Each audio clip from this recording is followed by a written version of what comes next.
ప్రభునందు సోదరీ సోదరులకు ప్రభు అయిన యేసుక్రీస్తు వారి పేరిట ప్రేమపూర్వక వందనములు తెలియజేస్తుంటున్నాను. మనము దేవుని పరిశుద్ధ గ్రంథంలో ఆదికాండము 1వ అధ్యాయము 20 నుండి 23 వచనాల్లో ఉన్న వాక్య భాగము చదువుకుందాం. దేవుడు జీవము కలిగి చెలించు వాటిని జలములు సమృద్ధిగా పుట్టించునుగా కనియు, పక్షులు భూమిపైని ఆకాశ విశాలంలో ఎగురునుగా కనియు పలికెను. దేవుడు జలములలో వాటి వాటి జాతి ప్రకారము జలములు సమృద్ధిగా పుట్టించిన మహామత్స్యములను, జీవము కలిగి చెలించు వాటినన్నిటినీ దాని దాని జాతి ప్రకారము రెక్కలు గల ప్రతి పక్షిని సృజించను. అది మంచిదని దేవుడు చూచెను. దేవుడు, మీరు ఫలించి అభివృద్ధి పొంది సముద్ర జలములలో నిండి ఉండుడనియు, పక్షులు భూమి మీద విస్తరించునుగా కనియు వాటిని ఆశీర్వదించెను.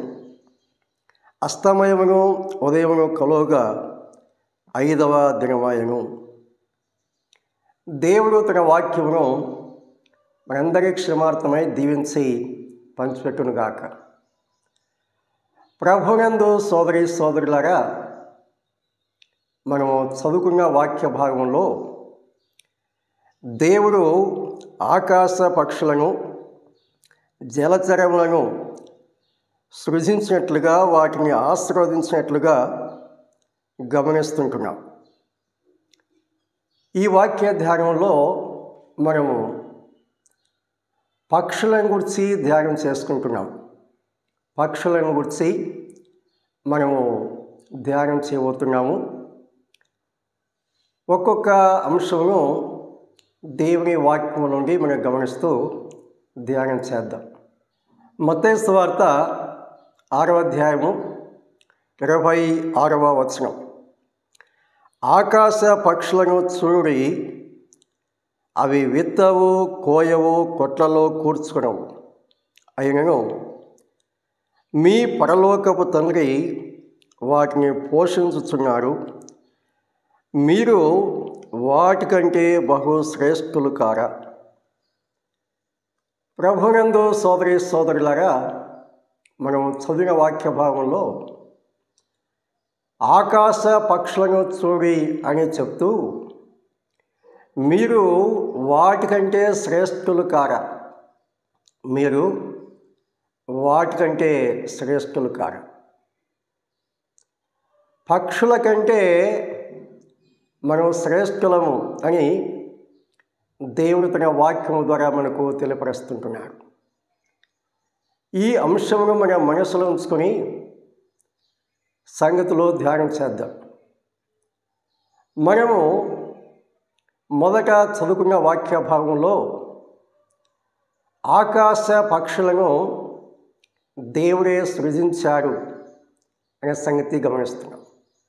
ఆకాశ పక్షులను సృజించిన వారు దేవుడే. అది మొదటి అంశముగా మనం చూస్తున్నాం. రెండవదిగా మనము గమనించినప్పుడు, ఈ పక్షులు జీవం కలిగి ఉన్నవి అనే సంగతి కూడా ఆదికాండము 1వ అధ్యాయము 20 వాక్యంలో మనం చూస్తుంటున్నాం. ఈ పక్షులు జీవం గలవి.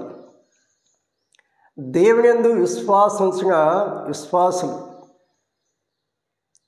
ఎలాంటి అనుభవం కలిగి ఉండాలో ఆ వాక్య భాగంలో మనం గమనిస్తున్నాం.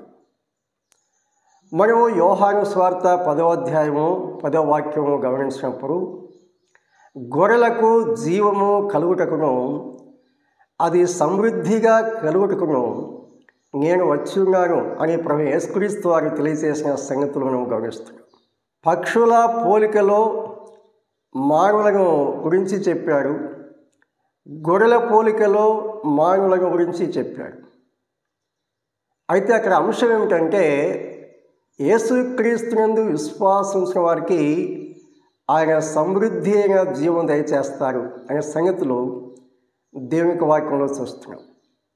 సమృద్ధి అయిన జీవం మాత్రమే కాదు, నిత్య జీవము ప్రసాదించేవాడు ప్రభువైన యేసుక్రీస్తు వారు.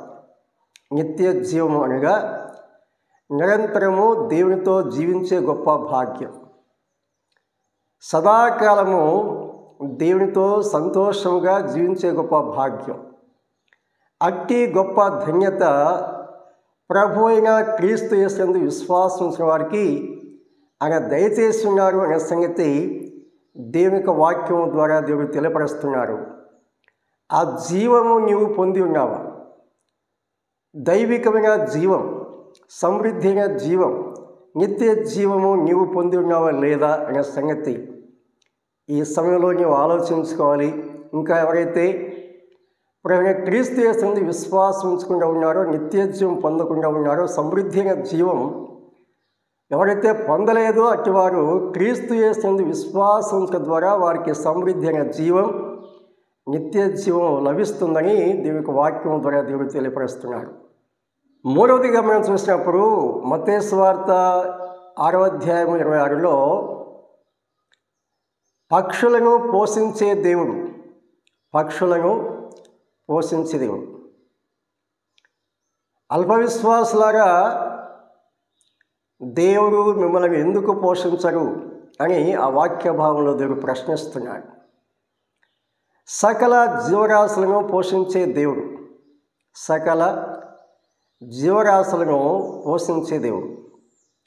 దేవుని వాక్యంలో ఈ సత్యాలు మనము గమనిస్తున్నాం. ప్రతి జీవి కోరికను ఆయన తీర్చేవాడు. ప్రతి జీవి యొక్క కన్నులు దేవుని యొక్క కృప కోసం లేక ఆయన ద్వారా సహాయం పొందటానికి ఆయన వైపు చూస్తున్నది అని దేవుని యొక్క వాక్యంలో మనం చూస్తున్నాం.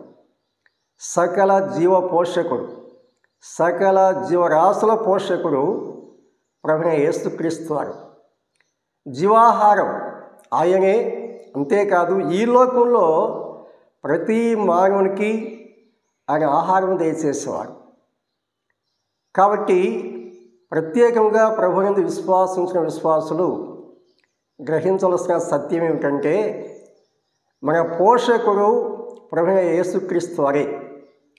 భౌతిక సంబంధంగా పోషించేవారు, ఆత్మ సంబంధముగా పోషించేవారు. మనుషుడు రొట్టె వలన మాత్రము కాదు కానీ దేవుని నోట నుండి వచ్చు ప్రతి మాట వలన జీవించును అని దేవుని యొక్క వాక్యములో మనము చూస్తుంటున్నాం. కాబట్టి మనల్ని పోషించేవారు, భౌతికంగా పోషించేవారు, ఆత్మ సంబంధంగా పోషించేవారు, ఏ లోటు లేకుండా సమృద్ధిని దయచేసేవారు.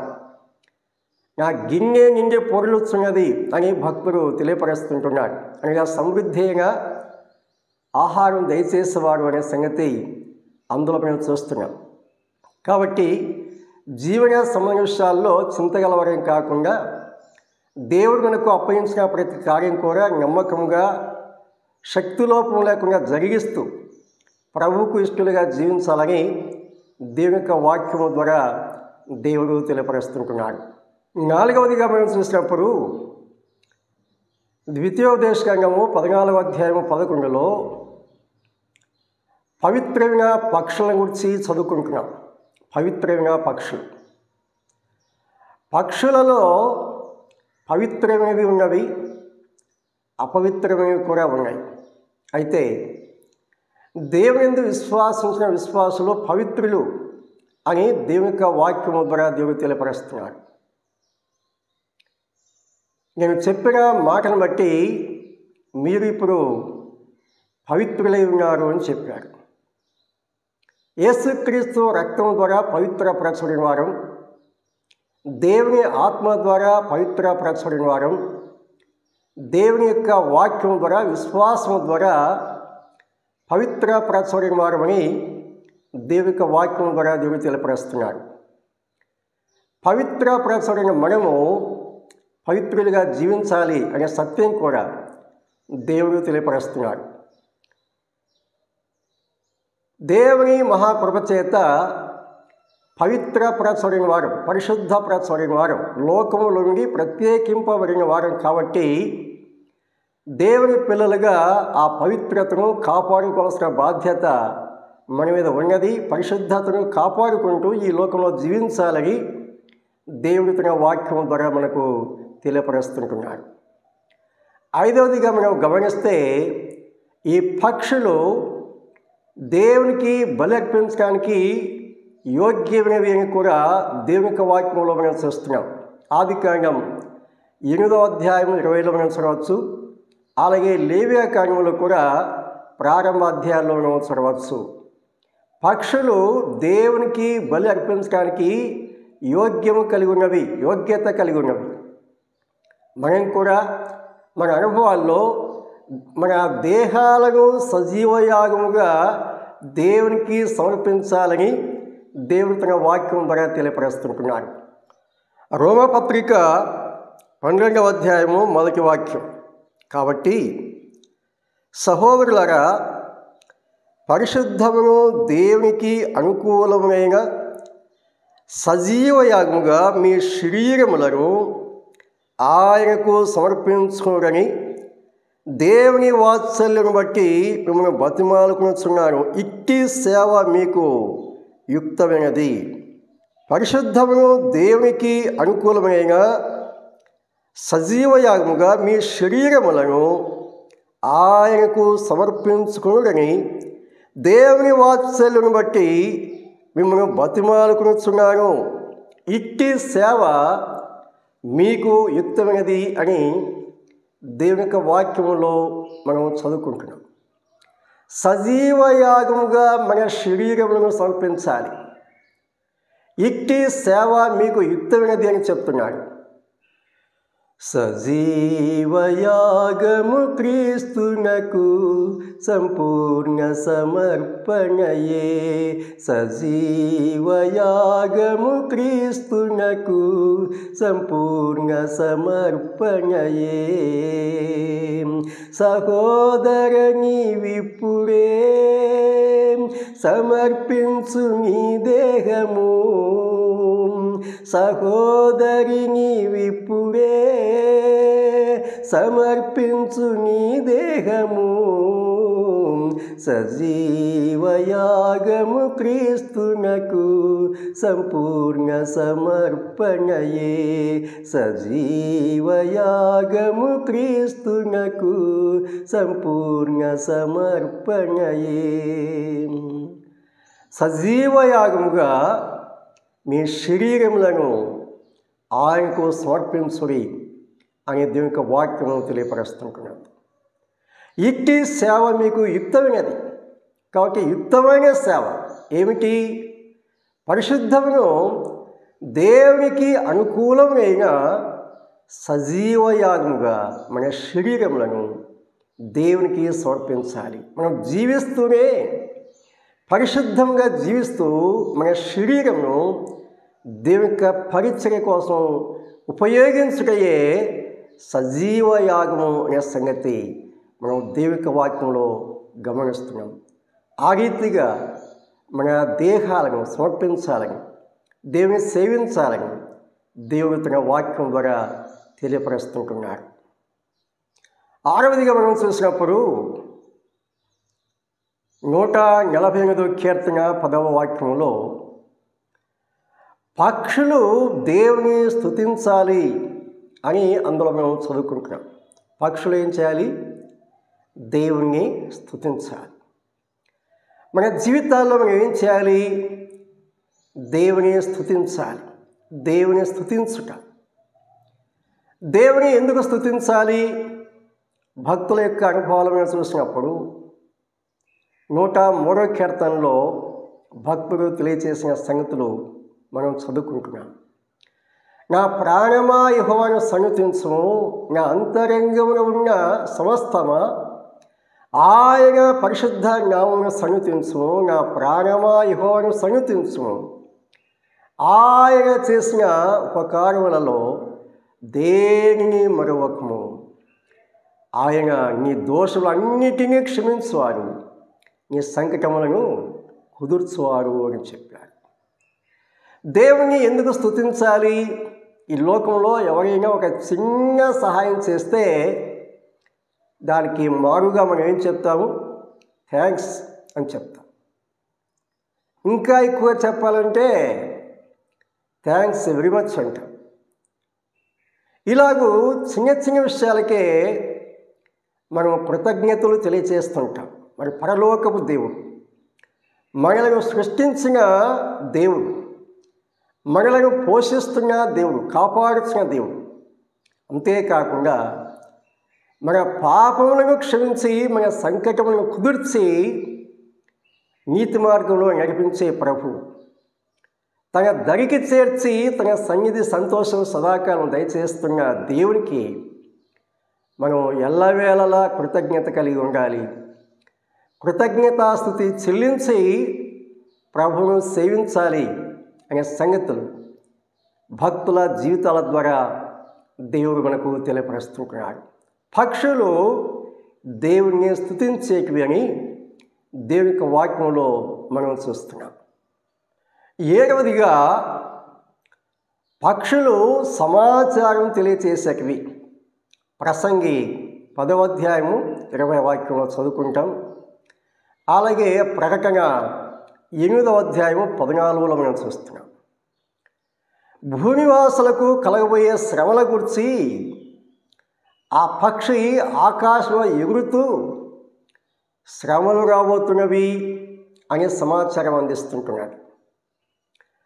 పక్షుల యొక్క బాధ్యత ఏమిటి, లేక వాటి పరిచర్య ఏమిటంటే సమాచారం అందించాలి. ఏ సమాచారము? 2 విధములైన సమాచారం. ఒకటి, యేసుక్రీస్తు పాపుల రక్షకుడు, యేసుక్రీస్తుని విశ్వాసించిన వారికి పాపక్షమాపణ కలుగుతుంది, ఆత్మరక్షణ కలుగుతుంది, నిత్య జీవం లభిస్తుంది, పరలోక భాగ్యము లభిస్తుంది అని సువార్త సందేశం అందించాలి, శుభ సమాచారం అందించాలి. రెండవదిగా ఏం చెప్పాలి, ఏం ప్రకటించాలి? యేసుక్రీస్తును నమ్మని వారికి దేవుని తీర్పు అనేది, దేవుని యొక్క శిక్ష ఉన్నది అనే సత్యం కూడా తెలియచేయాలి. ప్రభువైన యేసుక్రీస్తు వారు మార్కు సువార్త 16వ అధ్యాయంలో శిష్యులకు ఆజ్ఞాపించిన ఆజ్ఞ ఇదియే, మీరు సర్వలోకానికి వెళ్ళండి, సర్వ సృష్టికి స్వార్థ ప్రకటించండి, నమ్మిన వారు రక్షింపబడును, నమ్మని వారికి శిక్ష విధింపబడును అని చెప్పాడు. నమ్మి బాప్సం పొందిన వారు రక్షింపబడును, నమ్మని వారికి శిక్ష విధింపబడును అని చెప్పాడు.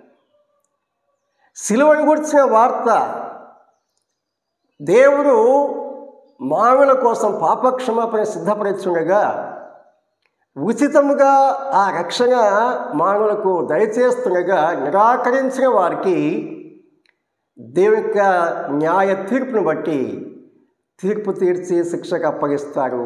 ఈ 2 విధాల వార్తలు కూడా ప్రకటించవలసిన బాధ్యత ప్రభువునందు విశ్వాసం మీద ఉన్నదని ఆ వాక్య భాగాల ద్వారా దేవుడు తెలియపరుస్తుంటున్నాడు. 8వదిగా మనం చూసినప్పుడు ఈ పక్షులు ఆకాశంలో విహరించాలి అని చెప్తున్నాడు. ఆది కాండంలోనే ఆ సంగతులు చెప్పాడు. పక్షులు ఆకాశంలో ఎగరాలి. యెషయా గ్రంథము 40వ అధ్యాయము 31వ వాక్యం మనం చూసినప్పుడు, యెహోవా కొరకు ఎదురు చూచువారు నూతన బలం పొందుదురు, వారు పక్షరాజుల వలె పైకి ఎగురుదురు అని చెప్పాడు. అలయక పరిగెత్తుదురు, సొమ్మసిల్లక నడిచిపోదురు అని చెప్పాడు. యెహోవా కోసం ఎదురు చూసేవారు, అనగా యేసుక్రీస్తు ప్రభు యొక్క రాకడ కోసం ఎదురు చూసేవారు, ప్రభు యొక్క ప్రత్యక్షతను అపేక్షించేవారు నూతన బలము కలిగి ఉంటారు, వారు పక్షరాజుల వలె పైకి ఎగురుదురు అని చెప్పాడు. దేవుని విశ్వాసించిన మనం ఈ లోకంలో దేవుడు మనకు దయచేసిన బాధ్యతలు నెరవేరుస్తూ క్రీస్తు యేసు యొక్క రాకడ కోసం ఎదురు చూస్తుండాలని, ప్రభు ప్రత్యక్షమైనప్పుడు ఆయన ఎదుర్కొని పరలోకంలో చేరి సంతోషించే ఆ గొప్ప సన్నివేశం కోసం, అనుభవం కోసం నిరీక్షణ కలిగి జీవించాలని దేవుడు తన వాక్యం ద్వారా తెలియపరుస్తున్నాడు. పక్షులలో నుండి ప్రభు నేర్పిస్తున్న పాఠాలు. పక్షులను సృజించిన వారి దేవుడే. ఆ పక్షులు జీవం కలిగి ఉన్నవి అని చూసాం. ఆ పక్షులను పోషించేవారు దేవుడే అని చూసాం. పక్షులు పవిత్రమైనవి అని చూసాం. పక్షులు బలికి యోగ్యమైనవి అని చూసాం. పక్షులు దేవుని స్తుతించాలని చూసాం. పక్షులు సమాచారం ప్రకటించాలని చూసాం. ఈ పక్షులు దేవుని కోసం ఎదురు చూడాలి అని చూసాం. ఇలాంటి అనుభవాలు మన జీవితాల్లో కలిగి సాగిపోవాలని దేవుడు తన వాక్యం ద్వారా తెలియపరుస్తున్నారు. ప్రభు ఈ మాటలు మనందరికీ క్షమార్థమై, దేవుని మహిమార్థమై, దేవుడే దీవించి స్థిరపరచి మన జీవితాల్లో ఫలింపచేయునుగాక. ప్రభు పేరట అందరికీ వందనములు తెలియజేస్తుంటున్నాడు.